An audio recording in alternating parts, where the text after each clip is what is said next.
వీధిలో శారద కుంకుమ భరిణ పట్టుకొని ముందు నడుస్తుంటే తన భర్త ప్రసాదు కొబ్బరికాయలున్న తోపుడు బండిని దోసుకుంటూ శారద వెనకాలే వెళ్తూ, ఏమోయ్ శారదా అని పిలుస్తుంటే ముందుకు శారద నడుస్తూనే, తమర పిలుపు వినబడింది, ఏంటో చెప్పండి. అలా నడవడం ఆపి ఇలా నా దగ్గరికి రావే ఓసారి. ఏంటో నడుస్తానే చెప్పండి. నువ్వు కుంకుమభరిణ పట్టుకొని ప్రతి ఇంటికి వెళ్ళి ప్రతి ఒక్కరికి బొట్టు పెట్టడం, నేనిట్ట నీ వెనకాలే కొబ్బరికాయలు తీసుకొచ్చి ప్రతి ఒక్కరికి ఇవ్వటం, ఇది అవసరమా శారదా? అవసరమేనండి. ఎట్టా శారదా? ఎలా, ఎందుకు అనే మీ సందేహాలకి నేను సమాధానం చెప్పడం కంటే మీకే నేనేం చేస్తానో కల్లారా చూపిస్తాను, పదండి. ఏం చూపిస్తావో ఏమో శారదా, మొన్నటి ఎన్నికల్లో అధికార పార్టీ నుంచి నిలబెట్టావు. నాకిష్టం లేకపోయినా నాతో చిన్న పిల్లలకి కూడా గడిగిపిచ్చావు, పశువులకి స్నానం చేయించావు, ఇప్పుడేదో చూపిస్తానంటున్నావు.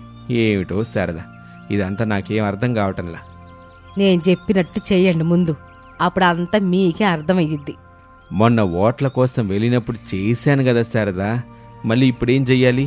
అప్పుడు చేసింది సరిపోలేదా? మొన్న మనం చేసింది ఓట్ల కోసం అండి. ఈరోజు ఇప్పుడు మనం చేసేది రేపటి ఎన్నికల ఫలితాల కోసం. ప్రతి ఒక్కరూ మనం గెలవాలని మనసారా వేడుకొని మనం ఇచ్చే కొబ్బరికాయ కొడితే చాలు, మనకెంతో మంచి జరుగుతుంది. ఖచ్చితంగా మీరే గెలుస్తారండి. ఏమో శారదా, నీ నమ్మకమే నిన్ను కాపాడాలి. కాపాడిద్దండి. ప్రతి ఒక్క ఇంటికి మొన్న వెళ్ళింది, ఈరోజు వెళ్తుంది వాళ్ళ కోసం కాదండి, మన కోసం. మనం ఎన్నికల్లో గెలవడం కోసం వెళ్తున్నాం. నువ్వు బొట్టు పెట్టడమేంటో, నేను కొబ్బరికాయ ఇవ్వటమేంటో అంతా గందరగోళంగా ఉంది. ఆ గందరగోళంలో నుంచే మీ గెలుపు అరుపులు వినబడతాయి. పదండి, ప్రతి ఇంటికి వెళ్ళి ప్రతి ఒక్కరికి బొట్టు పెడదాం. కొబ్బరికాయలు ఇచ్చి మీరు గెలవాలని కోరుకుంటూ ఈ కొబ్బరికాయని కొట్టమని చెబుదాం, పదండి అని శారద సావిత్రి ఇంటి దగ్గర ఆగింది. ప్రసాద్ కూడా సావిత్రి ఇంటికొచ్చి తోపుడు బండిని ఆపాడు. సావిత్రక్క, ఓ సావిత్రక్క, ఇంట్లో ఉన్నావా అని గట్టిగా పిలుస్తుంది. సావిత్రి ఇంట్లో నుంచొచ్చి శారదని చూస్తుంది. ఏమిటి శారదా, మీ ఆయన్ని తీసుకుని ఇట్టాగొచ్చావు అని సావిత్రి అడగగానే శారద ఏమీ మాట్లాడకుండా బొట్టు పెట్టింది. ప్రసాద్ ఒక కొబ్బరికాయని కవర్లో పెట్టి ఇస్తాడు. సావిత్రక్క, ఈ కొబ్బరికాయ తీసుకెళ్ళి ఇంట్లో దేవుడి ముందు కొట్టి రేపొచ్చే ఎన్నికల ఫలితాల్లో మా ఆయన గెలవాలని కోరుకో అక్క. ఏమిటి శారద ఇది, ఇంతకు ముందే నీ కోడలు అనామెకు వచ్చింది. 1000 రూపాయలు చీర, ఓ జాకెట్ మొక్క పెట్టి తన భర్త రమేష్ గెలిచేలా కోరుకోమని చెప్పెళ్ళింది శారదా. ఇంతలోపే నువ్వొచ్చావేంటి అని సావిత్రి చెప్పగానే శారదా ప్రసాదులు ఆశ్చర్యంగా చూస్తూ ఉంటారు. నువ్వేమో 30 రూపాయల కొబ్బరికాయని చేతిలో పెట్టి మీ ఆయన గెలిచేలా వేడుకోమని చెబుతున్నావు. అసలు ఈ రెండిటిలో ఏది న్యాయమో నువ్వే చెప్పవే అని సావిత్రి అడగగానే శారద ఏమీ మాట్లాడకుండా అక్కడి నుంచి వెళ్ళిపోతుంది. శారద వెనకాలే ప్రసాద్ కూడా నడుస్తూ కొబ్బరికాయల బండిని తోసుకుంటూ వెళ్తూ ఉంటాడు. అత్తగారు శారద తన భర్త ప్రసాద్తో కలిసి బొట్టు పెట్టి కొబ్బరికాయలు పంచుతుంటే పక్కవాడలో కోడలు అనామిక తన భర్త రమేష్ నెత్తిన పెట్టుకుని మోస్తున్న బట్టల మూటలో నుంచి చీరలు, జాకెట్ ముక్కలు తీసి పంచుతూ, మొన్న జరిగిన ఎన్నికల్లో మా ఆయన గెలవాలని మనసారా మీ దేవుళ్ళని వేడుకోండి, అందుకే మా తరపున మేమిచ్చే ఈ చిన్న కానుక అని చెబుతూ అలా ముందుకు వెళ్తూ ఉంటుంది. ఇటుపక్క శారద కొబ్బరికాయల్ని పంచుతూ ఉంటుంది. అటు కోడలు అనామిక చీరలు పంచుతూ ఉంటుంది.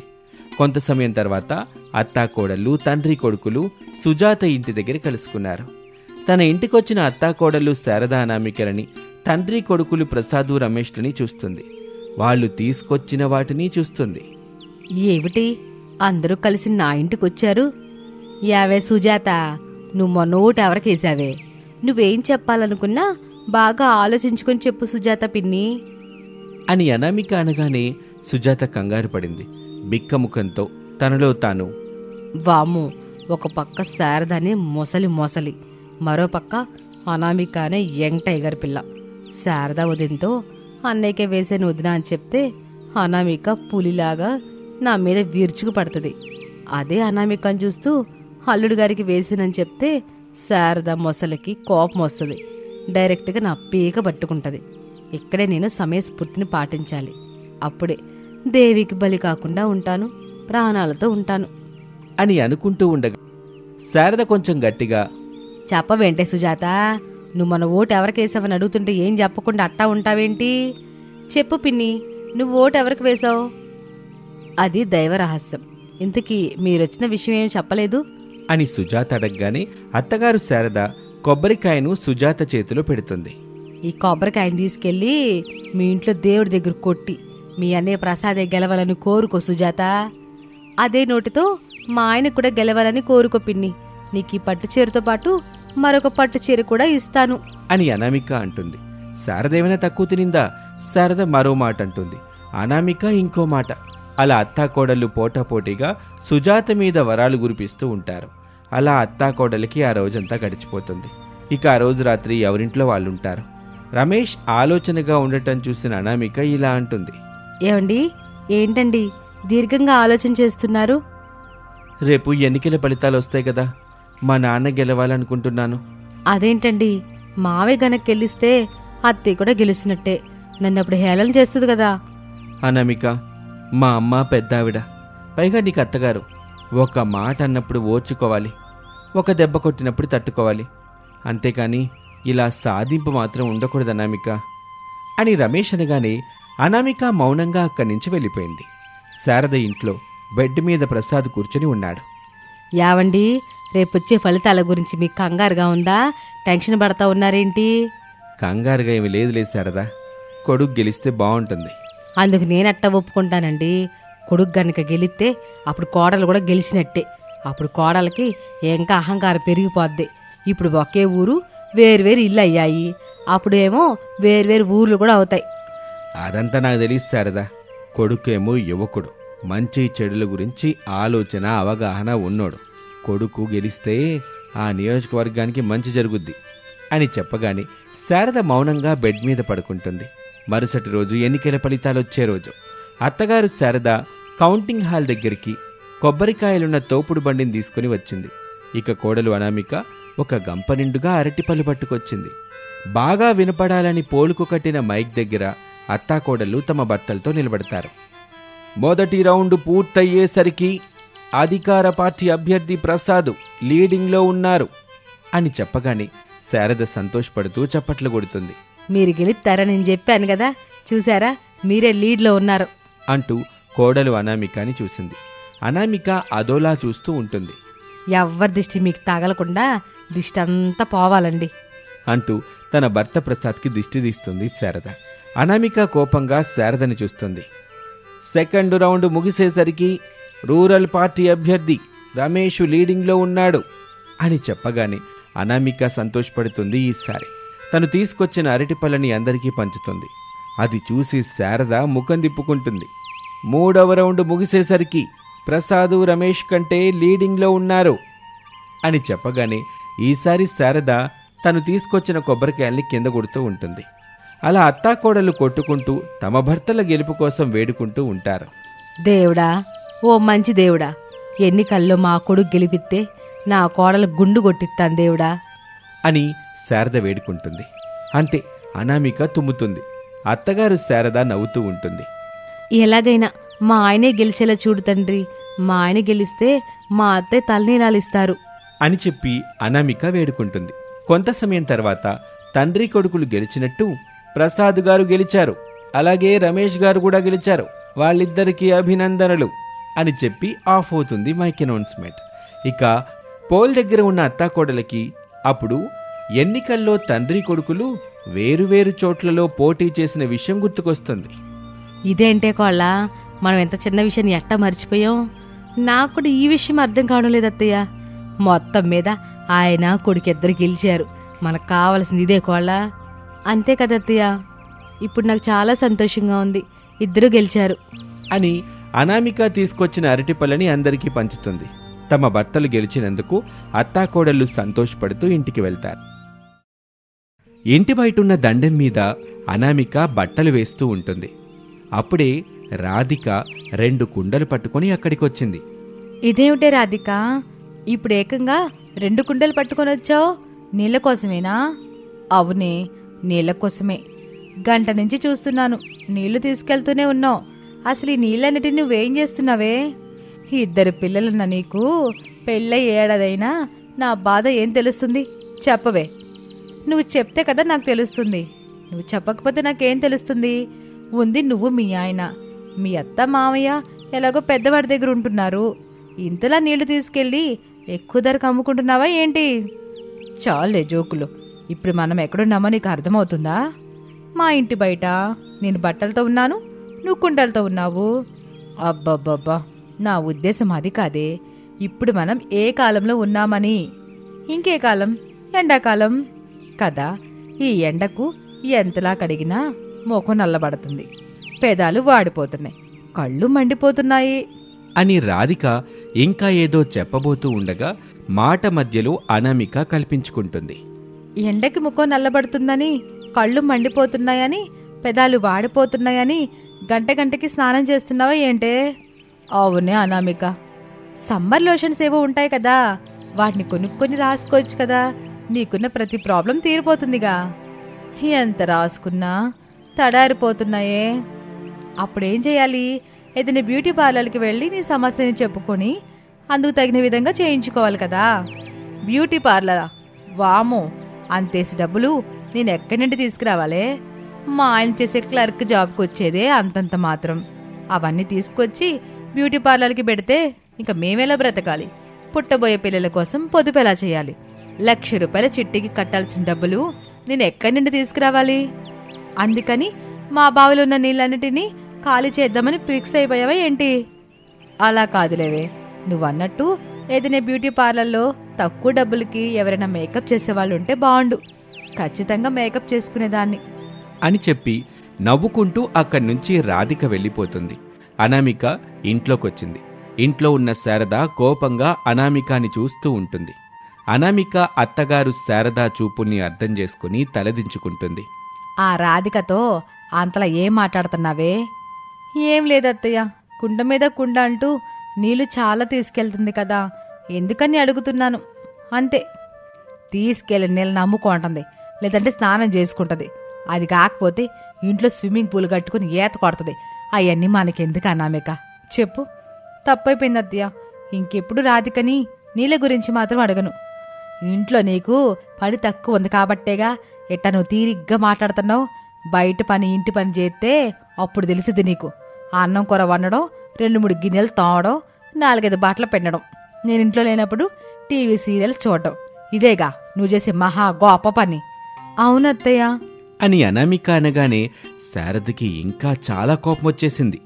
నిన్ను అని అంటూ కొట్టడానికి చేతినెత్తింది. సరిగ్గా అప్పుడే పిల్లలు హరీషు, భవ్యలు పరుగున వాళ్ల దగ్గరికొస్తారు.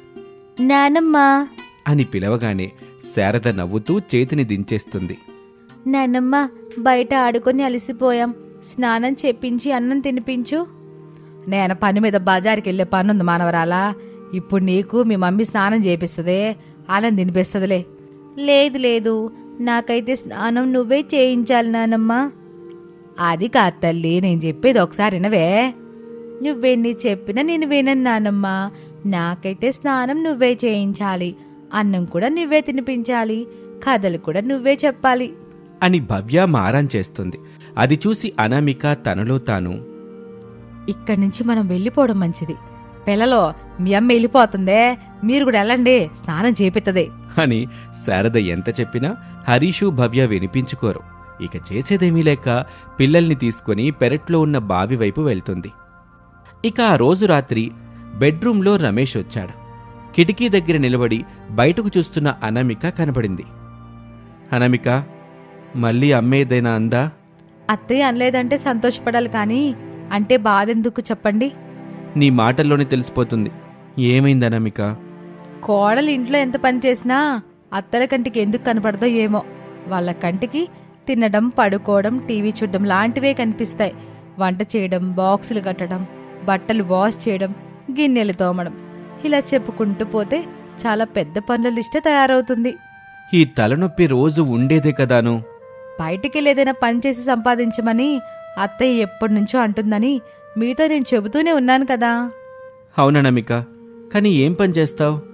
నేను అప్పుడప్పుడు బ్యూటీ పార్లర్కి వెళ్ళి నేర్చుకున్న దానితో ఒక పార్లర్ పెట్టుకుంటానండి. బ్యూటీ పార్లరా? అమ్మ డబ్బులివ్వదు. చెట్టు కింద ప్లీడర్లా చెట్టు కింద బ్యూటీ పార్లర్ పెట్టుకుంటాను. ఎలాగో ఇది సమ్మరే కదా, ఫేస్ పెదాలు వాడిపోకుండా ఉండేలా మేకప్ చేస్తాను. మంచి ఆలోచన అనామిక, బెస్ట్ ఆఫ్ లక్. ఇక నేను పడుకుంటాను అని చెప్పి రమేష్ ఆ రాత్రికి పడుకుంటాడు. అనామిక ఆలోచనలతో అలా ఉండిపోతుంది. మరుసటి రోజున రోడ్డు మీద పక్కపక్కన ఉన్న 2 చెట్లని మావగారు ప్రసాదు, కోడలు అనామిక చూస్తూ ఉంటారు. ఎలా ఉంది మావయ్య? నీకొచ్చిన ఐడియా, నువ్వు చేస్తానన్న పని, నువ్వు చెప్పిన విధానం అన్నీ బావున్నాయి కోళ్ళ. అందుకు నిన్ను మనసారా అభినందిస్తున్నాను అని మావగారు చెప్పగానే అనామిక సంతోషపడింది. థ్యాంక్ యూ మావయ్య. కానీ కోళ్ళ, నాకు సందేహం కూడా ఉందమ్మా. ఏమాత్రం ఆలోచించకుండా అడగండి మావయ్య. ఇంత ఎండలో ఇట్ట రోడ్డు మీద బ్యూటీ పార్లర్ పెడితే వ్యాపారం సాగుతుందంటావా? నాకెందుకో వ్యాపారం సాగుతుందా లేదా అని సందేహంగా ఉందమ్మా. తప్పకుండా అవుతుంది మావయ్య, నాకైతే ఆ నమ్మకం ఉంది. ఇంతకుముందు చెప్పాను కదా మావయ్య మీకు ఈ విషయాలన్నీ. అవును తల్లి, చెప్పావు. నాకు బాగా గుర్తుంది. సమ్మర్లో చాలా మందికి ముఖం మాడిపోతుంది, నల్లగవుతుంది, వాడిపోతుంది, కళ్ళు మండుతూ ఉంటాయి, పెదాలు ఎండిపోతాయి, కాళ్ళు చేతుల గోర్లు పెరిగి ఇబ్బంది కలిగిస్తాయి. ఇట్టా చెప్పుకుంటూ పోతే నువ్వు చెప్పిన లిస్టు చాలా పెద్దగే ఉందిలే. అవును మావయ్య, చాలా తక్కువ డబ్బులకి మనం చెప్పినవన్నీ చేస్తే చాలా మంది వస్తారు మావయ్య. డబ్బులు కూడా బాగానే వస్తాయి. అది సరే తల్లి, ఇంత ఎండలో బ్యూటీ పార్లర్ పెడతానని చెప్తున్నావు. లాభ నష్టాలు పక్కన పెడితే సొంత తండ్రిలా నన్ను చూసుకుంటున్నావు కోళ్ళ. ఇప్పుడు నీకు ఎంత డబ్బు కావాలో చెప్తే నేను సాయంత్రానికల్లా సర్దుబాటు అయ్యేలా చూస్తాను. అలాగే మావయ్య అని చెప్పి తను ముందే రాసి పెట్టుకున్న లిస్టుని ప్రసాద్కిస్తుంది. ఆ లిస్టు చూసి, సరేనమ్మా కోళ్ళ, సాయంత్రం వరకు డబ్బులు సర్దుబాటు చేస్తానులే, నువ్వు జాగ్రత్తగా ఇంటికెళ్ళు, మీ అత్తయ్య ఆమోదముద్ర కూడా తీసుకో ఈ పనికి సరే మావయ్య అని చెప్పి అనామిక అక్కడి నుంచి వెళ్ళిపోతుంది. ప్రసాద్ కూడా తన పనికి తాను వెళ్ళిపోతాడు. మరుసటి రోజున అందరూ కలిసి 2 చెట్ల దగ్గరికి వస్తారు. 2 చెట్లని కలుపుతూ పెద్ద అద్దం పెట్టింది అనామిక. ఒక బ్యూటీ పార్లర్ చైర్ కూడా వేసింది. సమ్మర్ స్పెషల్ ఆఫర్, తక్కువ ధరలకే facial, threading, pedicure, hair washing, manicure లాంటివి చేయబడును అని బోర్డు పెట్టింది.